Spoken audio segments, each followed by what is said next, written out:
बुटोलबाट यात्रा गरेर लगभग रामदीसम्म आइसकेका छौँ। अबको हाम्रो यात्रा जारी हुनेछ। हामी पोखरा हुँदै हामी कहाँसम्म पुगिन्छ ल साथीहरू भनिदिनु त हाम्रो यात्रा कहाँसम्म हो ल हाम्रो यात्रा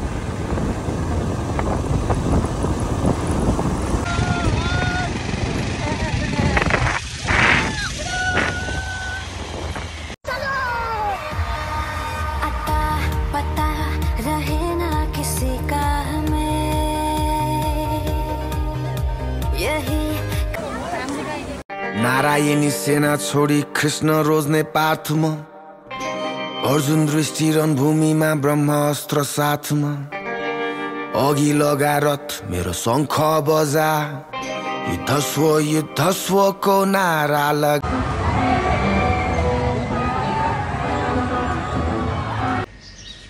गाइज हामी यति बेला पोखरामा बसेका थियौँ। अब पोखराबाट हामी निस्किने क्रममा छौँ। हाम्रो यात्रा चाहिँ अब मार्दीतिर हुँदैछ।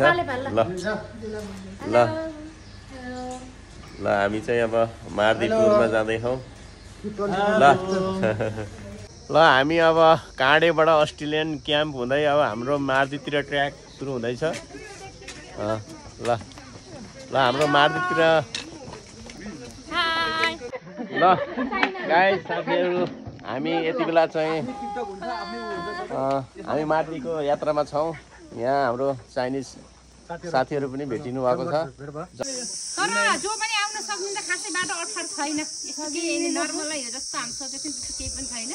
सोचे भन्दा धेरै सहज।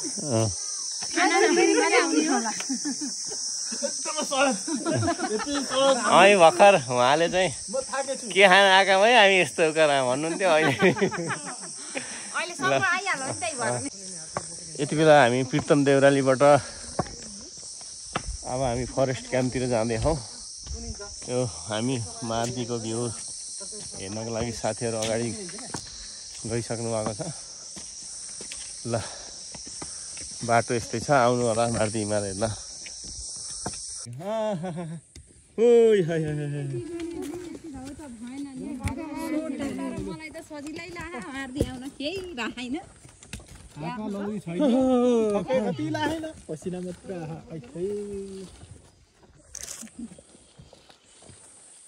ल है कहाँसम्म हो हाम्रो यात्रा?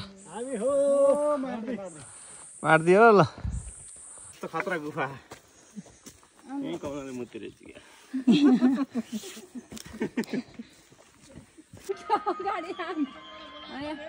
4:10 मा बोकेको म। के अफर के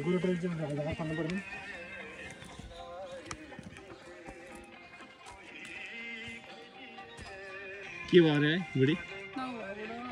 खाके आज 1 घन्टा खाके होइन।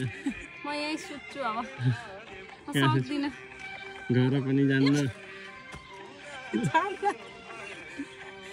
होइन कहाँ यस्तो के नि होइन। ल होइन अब भर्खर 1 घन्टा पुगिन्छ मार्दी, कहाँ त्यस्तो हुन्छ र होइन। ल यति बेला हामी मार्दीको उकालो चढ्ने क्रममा एउटा यहाँ सानो कटेज भेटाएका छौँ।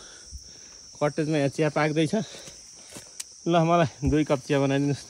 ओके छ त। ल आउँदै गर्नु ल है। हस् हस् ल गुड मर्निङ साथीहरू, गुड मर्निङ। यति बेला हामी होटल रिदम रेस्टुरेन्टमा छौँ र बिहानको यति बेला 6 बजिसकेको छ। हामी भर्खर उठेछौँ। बाहिर पानी परेको छ, झाडो छ आतुतुतु। यहाँ हेर्नु त मस्त गुलाब भवाल फुलहरू फुलेको छ। बिहान अब पानी परेको छ, माथि हिउँ खुल्छ। अब हामी बिहानको ब्रेकफास्ट गरेर हामी चाहिँ अब माथितिर लो क्याम्पतिर जाँदैछौँ। म हाम्रो रुममा छिरेँ। यहाँ के गर्दै हुनुहुन्छ? के छौ खबर? ल हाम्रो साथीहरू ल सबै सुत्नु भएको छ। म उठेर चाहिँ यहाँ भिडियो बनाएर म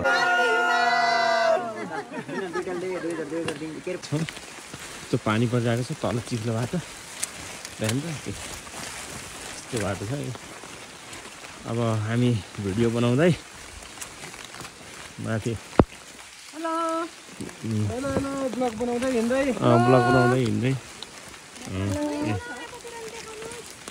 अन्त भिज्छु भने पुरै अनुहारै ढाकेर हिँड्ने रेनकोटले ल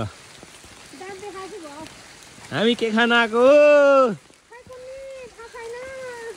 ल हाम्रो मार्दी ट्र्याक चाहिँ यस्तो बोबाल तरिकाले अगाडि बढ्दैछ जे सोचेका थियौँ त्यो हुँदै गइरहेको छ पानी पर्छ भनेर सोचेको थियौँ पानी परेको छ ल हेर्नु यो बाटो यो ठाड्दै उकालो छ यसरी हेर्दाखेरि टोपी खस्ने जस्तो तर यहाँ खिच्दाखेरि यसरी खिचिएको छ यो ठाडै उकालोमा म यहाँ इन्टरभ्यू लिन गइरहेको छु के छ वस्तु स्थिति गाह्रो छ हो गाह्रो छ हामी यो मार्दीको ट्र्याकमा छौँ पानीले गर्दा डिस्टर्ब भयो पानी आउँथ्यो भने त त्यस्तै हो हेलो कस्तो छ ल धाउ भयो नानी के छ त गाह्रो भयो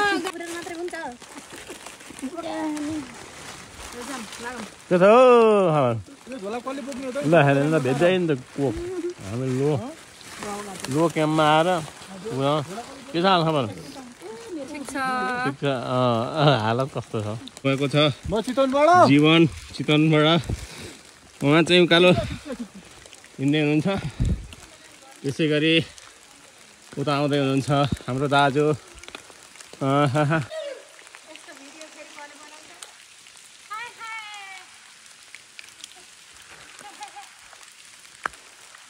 हामी मार्दीको ट्र्याकमा छौँ यो बाटो यसले सिँढी छ उकालो उकालोको छ अब हामी लो क्याम्पमा जाँदैछौँ यात्रा गाह्रो भइरह भाउजू के छ हालखबर एकदम ठिक होइन बल्ल त आज दोस्रो दिनको यात्रा होइन तेस्रो दिनको यात्रा नाइ भन्नाले हिँडाइको आज दोस्रो दिन ठ्याक्क अहिले 11:20 गर्छ के छ अस्मिता हालखबर झोलाले तानेर दाजु के छ साह्रै रमाइलो छैन त्यस्तो चाँडो त पानी परे भएर रेनकोट लाउनु पर्यो हस् ल म फेरि यो ड्रेसमा यता यस्तो छु फेरि के हान्ने अब सेल्फी हान्न नमिल्ने ल एकदम रमाइलो छ हाम्रो यात्रा अनि हामी हिँड्दैछौँ यो तपाईँले देख्न सक्नुहुन्छ पुरै यो रुखमा लेउ लागेको छ हामी अहिले 2800-2900 हाइटमा छौँ मिटरको हाइटमा छौँ हामी अब यात्रा अगाडि बढ्दैछ हाम्रो लो क्याम्प सरी बाटो हेर्नु त यस्तो डेन्जर पुरै पानी पुरै पानी छ हामीलाई चाहिँ यहाँ लिन आएको छ नि भोटु भोटु अगाडि लाग्यो है ल हामी यसरी पछाडि छौँ ए ल अड्कियो भने तिमीलाई ल यहाँ चाउचाउ किटक्याट अनि कोक रेडबुल खाने बेला भएको छ औ आऊ प्रो ब्रोदरमा हुनुहुन्छ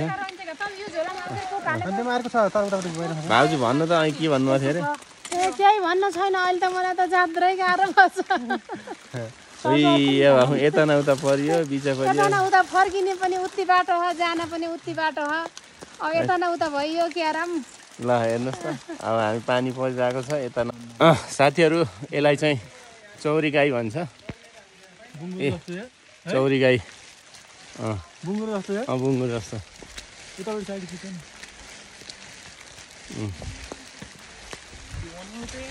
ल चौरी गाईको चौर चाहिँ ल्याउन भन्नुभएको थियो अब चौर ल्याउन पाइएन गाईलाई चाहिँ अहिले लात्ताले हानेर उछिट्याइदियो भने कहाँको रौँ निकाल्नु चौरी गाईको ल यो पनि राम्रो हो हाम्रो लागि अनि के छ चौरी गाईलाई हेर्दाखेरि कस्तो भइरह कहाँ आए जस्तो भयो भन त हिमालमा आए जस्तो भयो कि नै चौरी गाईलाई हेर्दा हेलो कम्लो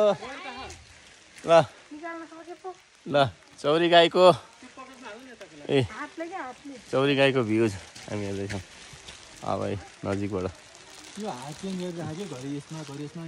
रमाइलो यति रमाइलो कि सिमै छैन हामी अहिले बादल डाँडामा आएका छौँ यहाँ चाहिँ हाम्रो खाना खाएर दाँत कोट्टाउने कार्यक्रम रहेको छ यता अस्मिता बहिनी यता भाउजू कमलो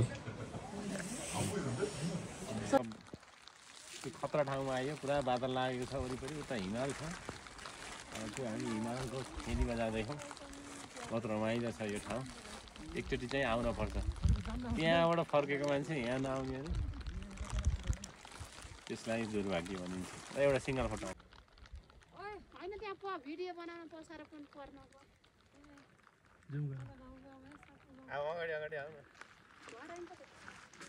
ल साथीहरू हामी अहिले माछापुच्छ्रेको यता छेउमा छौँ ल हेर्नु यी नानी अस्मिता आइसकेकी छिन् हाम्रो जीवन ब्रो उता हुनुहुन्छ पछाडिपट्टि हो निर्मला उता भेषराज दाजु आउनुभएको छ हुन त मेरो टोपी लाउँदाखेरि कपाल कति बिग्रेको मिलाउन पर्यो कमला ल ऊ ठ्याक्क पछाडिपट्टि माछा पुछ्रियो है त्यो हेर्नुहोस् त हिमाल दामी हिमाल छ दामी छ ल ऊ माछा पुछ्रे यति बेला हामी यो मार्दी हिमालको भ्यू पोइन्टमा आइसकेका छौँ हामी चाहिँ यहाँ फोटोसोटो खिचेर फेरि रेनकोट सेनकोट लगाएर फेरि ज्याकेट लगाएर फेरि अगाडि हाम्रो हाई क्याम्पमा गएर हाम्रो चाहिँ आजको बास बस्नेछ ल धन्यवाद यति आयो अब त्यो त्यति त हो नि खुट्टाले पचाक बारेर चाहिँ हिउँ खेल्न कम आउँछ कल भनेको त्यही त हो भर्खर गएको भाइले भन्थ्यो झुट बोलेको थिएँ त्यो भाइले बिर्सेर त्यहाँ जान नसकेर सकिन्छ होला जाँदा यति डाँडो त के हुन्छ तिनी भाइ बहिनी तिनै हुन् हामीसँग आएका दुईटा त अगाडि आएका अब उकालो चढ्न लाग्यो तिनै हुन्छ के छ अब हामी कति घन्टा पुगिन्छ अब एक घन्टा धेरै मान्छे कमलु सकिन्छ कि नै जान सकिन्छ भिडियो एकदम सकिन्छ आनन्दले गएर हिउँलाई फिट एन्ड फाइन पुरेर कुचेर आउने हो भर्खर फर्किम भनेको त भिडियो यति बेला हामी मार्दीको भ्यू पोइन्टमा आइसकेका छौँ ल हेर्नुहोस् है हिमाल खुलिसकेको छ मान्छेहरू यहाँ खुसीले नाचिरहेका छन् ल हेर्नु त यो ए खै हाम्रो एकजना साथी खै ए एकजना साथी हाम्रो उहाँ भिडियो बनाउनु भएको छ ल राम्रो भिडियो आएको छ हामी चारैतिर यहाँ भ्यू पोइन्टमा छौँ राम्रो छ जाडो चाहिँ अत्याधिक छ है चिसो समय ल फाइनली गाइज हामी यहाँ आइसकेका छौँ हिउँ खेल्दै हुनुहुन्छ हाम्रो जीवन सर हिउँ पग्लेर पानी भो आहा ल यो बिस क्याम्पको हामी हिउँमा आइसक्यौँ गाइज वरिपरि पुरै हिउँ छ आहा क्या रमाइलो छ वाह हिउँ पऱ्यो फुर के छ खबर कहाँ आयो हामी यस्तो हिउँ खेल्न आएछौँ कि यस्तो रमाइलो भइरहेको वा ल हेर्नुहोस् हिउँ ठिक छ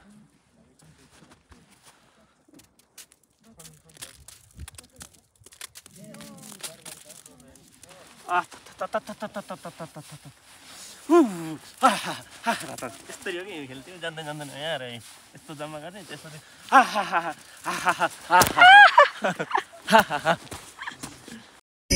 नेपाली हामी रहुला का